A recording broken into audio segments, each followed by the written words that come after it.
우리가 흔히 방사선이 나온다 라는 말을 듣는다면 어떤 이미지들이 떠오를까요? 아마 돌연변이, 핵폭발, 암과 같은 무섭고 두려운 이미지일 것입니다. 과연 사실일까요? 실제로 높은 방사선에 노출이 된다면 위험하다는 사실을 부정할 수는 없습니다. 하지만 모든 방사선이 위험하고 우리에게 해만 끼치지는 않습니다. 이번 영상에서는 방사능이 어떻게 생기는지에 대해 정확하게 알아보고 방사능에 대해 널리 알려진 오해를 풀어보려고 합니다. 지난 영상에서는 방사능이 무엇인가에 대해 간략하게 말씀드렸습니다. 그 영상에서 기억해야 할 것은 원자에서 에너지가 나오는데 그 에너지를 방사선이라고 부른다 입니다. 지난 시간에 이어서 이 원자에서 방사되는 방사선에 어떤 종류가 있고 어떤 특징이 있는지 알아보도록 하겠습니다. 여러분은 캠프파이어나 벽난로 주변에 앉아 있으면 몸이 따뜻해지는 경험을 해본 적이 있을 거예요. 그건 불에서 나오는 열 에너지가 여러분의 몸에 전달되기 때문인데요.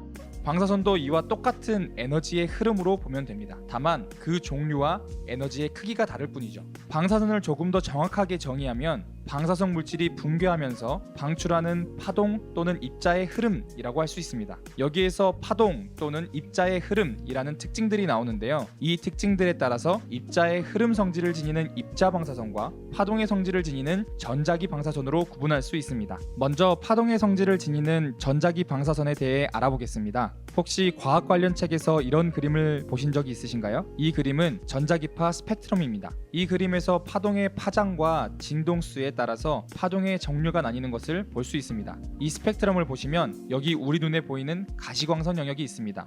우리가 잘 알고 있는 빛도 이 파동의 영역에 있는 전자기파의 일종입니다. 왼쪽에 보면 라디오 주파수를 구성하는 라디오파도 있고요. 전자레인지에 사용되는 마이크로파도 볼 수 있습니다. 우리가 여름철 피하고 싶어하는 자외선 영역도 이 파장의 영역대에서 볼 수 있습니다. 이제 흔히 방사선으로 알려진 녀석들이 보이는데요. 엑스레이와 감마레이 영역이 보입니다. 엑스레이는 우리가 아는 흉부 엑스레이 사진에서 활용되는 그 엑스레이입니다. 감마레이는 마블 영화 같은 곳에서도 많이 활용되는 감마선입니다. 결국 방사선도 빛이나 다른 파동들과 같이 전자기파의 한 종류인 겁니다. 다만 감마와 엑스레이는 파장이 짧기 때문에 그만큼 전달되는 에너지가 클 뿐이죠. 이 식에서 분모가 파동인데 분모가 작아지면 이가 당연히 커지겠죠? 이들이 바로 전자기 방사선입니다.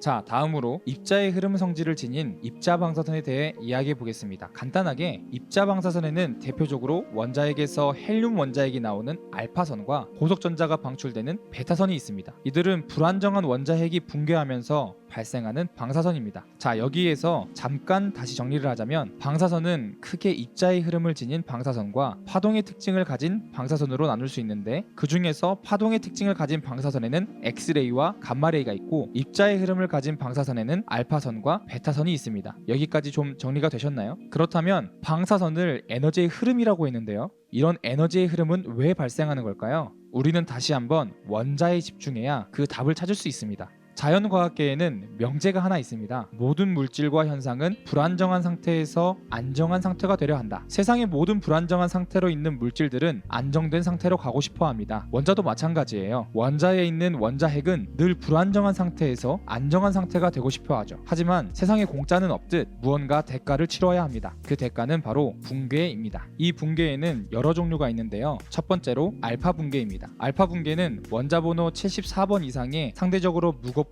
불안정한 핵종에서 헬륨의 원자핵을 내뱉으면서 안정된 상태가 되는 현상인데요. 이때 원자 번호 2번의 헬륨 입자를 내보내기 때문에 원자핵의 원자 번호가 2 낮은 핵종으로 변하게 됩니다. 예를 들어 원자 번호 92번인 우라늄이 있습니다. 이 우라늄은 알파 붕괴를 통해 알파 입자를 방사선으로 방사하고 원자 번호가 2 낮은 90번 토륨으로 변하게 됩니다. 이때 우라늄에서 방사되는 알파 입자가 바로 알파선입니다.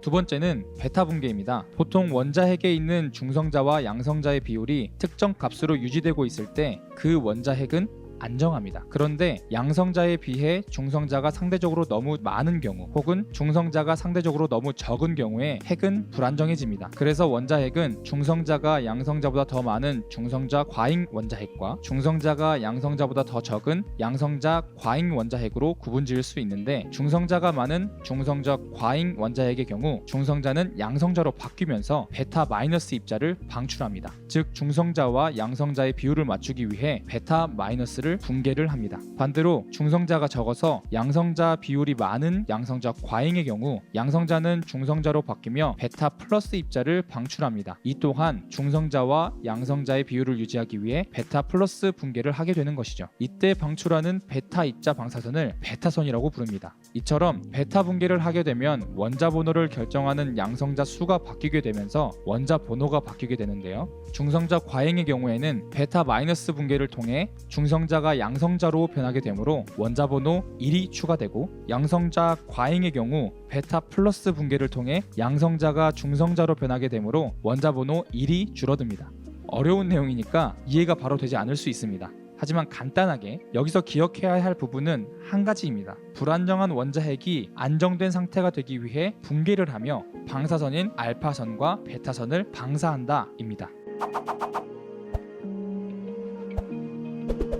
자, 여기까지 보면 알파선과 베타선이 어떻게 나오는지 알 수 있었는데요. 그렇다면 X선, 감마선 같은 파동 특성을 지닌 전자기 방사선은 어떻게 발생할까요? 먼저 감마선을 봅시다. 원자핵에는 몇 개의 에너지 준위가 존재합니다. 에너지 단계라고 생각하시면 편할 것 같습니다. 에너지 준위가 가장 낮은 상태를 바닥 상태, 높은 상태를 들뜬 상태라고 부릅니다. 화가 나서 흥분한 상태의 사람들을 떠올리면 조금 이해가 쉬우실 겁니다. 주변에 화가 나서 흥분한 사람들은 어디로 튈지 모르고 불안한 상태지만 그 화를 어딘가에 주변에 풀고 나면 다시 차분한 상태가 되잖아요. 이처럼 원자핵 내부에서도 들뜬 상태가 되었을 때에는 에너지를 주변에 방출함으로써 바닥 상태가 되게 됩니다. 이때 파장이 굉장히 짧은 에너지가 튀어나오게 되는데, 이 에너지는 감마선 영역에 있는 전자파이기에 우리가 감마선이라고 부르게 된 것입니다. 감마선의 경우에는 알파, 베타 붕괴와는 달리 입자가 아닌 파동의 형태의 에너지만 방출하게 됩니다. 따라서 원자 번호가 바뀌지 않기에 원자핵의 종류는 달라지지 않습니다.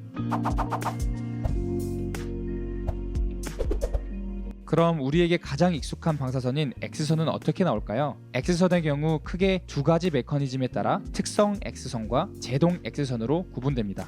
먼저 특성 X선은 내부적으로 원자핵의 에너지 준위가 들뜬 상태에서 바닥 상태로 변하면서 에너지가 방출될 때 이 에너지가 궤도에 있는 전자에 부딪혀 전자를 튕겨내 순간적으로 궤도의 전자를 비워낼 때가 있고, 또는 외부에서 날아온 고속전자에 의해 궤도에 있는 전자가 하나 튕겨져 나가서 순간적으로 궤도의 전자를 비워낼 때가 있습니다. 전자는 각 궤도에 일정한 에너지를 가지고 있어서 어떤 궤도의 전자가 다른 궤도의 전자의 자리를 채우려면 에너지를 흡수하거나 방출해야 합니다. 그래서 튕겨나가서 순간적으로 비어있는 전자 자리에 외곽에 있는 전자가 그 자리로 이동하면서 자리를 채울 때 각 궤도의 에너지 차이만큼 에너지가 방출하게 됩니다. 이때 방출되는 에너지의 흐름이 X선 영역에 있는 전자파이기에 X선으로 분류되고, 더 자세히는 특성 X선이라고 부릅니다.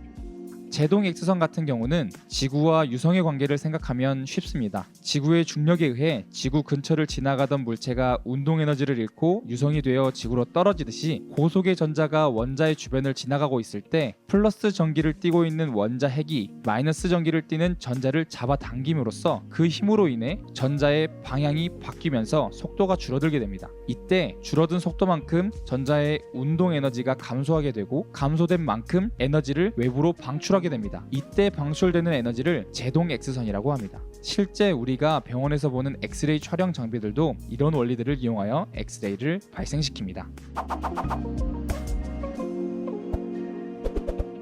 지금까지 입자 방사선과 전자기 방사선의 종류와 발생 원리에 대해서 살펴보았는데요. 마지막으로 정리를 해드리자면, 방사선의 종류는 크게 두 가지로 나눌 수 있습니다. 입자의 흐름을 띠는 입자 방사선과 파동의 성질을 띠는 전자기 방사선. 입자 방사선은 알파선과 베타선이 있습니다. 알파선은 헬륨의 원자핵을 방출하는 알파 붕괴 시에 방사되는 입자 방사선, 베타선은 중성자 수와 양성자 수의 비율에 따라 베타 플러스, 베타 마이너스 붕괴를 할 때 발생되는 입자 방사선입니다. 전자기 방사선의 종류에는 파동의 크기에 따라 감마선과 X선으로 나뉩니다. 감마선은 불안정한 원자 핵이 안정화될 때 내뿜는 파동 에너지고요. X선은 또 두 가지로 나뉠 수 있는데 순간적으로 비워진 전자의 자리를 다른 궤도의 전자가 채우면서 방출되는 특성 엑스레이와 외부에서 들어온 고속 전자가 원자 핵의 플러스 전하에 이끌려 운동 에너지를 잃을 때 그 운동 에너지의 차이만큼의 에너지를 방출하는 제동 엑스레이가 있습니다. 입자 방사선의 경우에는 붕괴 과정에서 양성자의 수가 바뀌기 때문에 원자 번호가 바뀌면서 원자의 종류가 바뀌게 되고요. 전자기 방사선 같은 경우에는 에너지 파동만 방출하기 때문에 원자의 종류는 바뀌지 않습니다.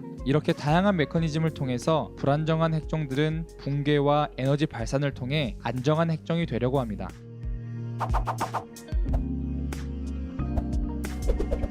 이러한 각 핵종별 붕괴 도식을 나타낸 것을 방사성 붕괴도라고 합니다. 예를 들어 세슘을 보면 베타 마이너스 붕괴로 바륨 137M으로 갈 확률이 94.6%이고 그때 방출되는 베타 마이너스 에너지는 0.512 메브인 것까지 확인이 가능합니다. 또 바륨 137M이 바륨 137이 되면서 감마선이 방출되는 것까지 확인할 수 있습니다. 많이 어렵죠? 이해하기 어려운 내용들이 있지만 세상에서 일어나고 있는 방사선과 관련된 이슈들을 이해하기 위해서 이번 영상을 통해 여러분께 전달하고 싶은 내용은 간단합니다. 방사선은 불안정한 원자 핵이 안정해지는 과정 속에서 발생하며 원자의 종류에 따라 발생하는 방사선의 종류와 에너지는 다르다. 그래서 강조하고 싶은 것은 모든 방사선이 위험한 게 아니라는 것입니다. 방사선은 원자의 종류에 따라 다양한 에너지와 그 특징들을 지니고 있기 때문에 우리가 단순히 방사선에 노출되는 것 자체가 위험하다고 생각해선 안 된다는 것입니다.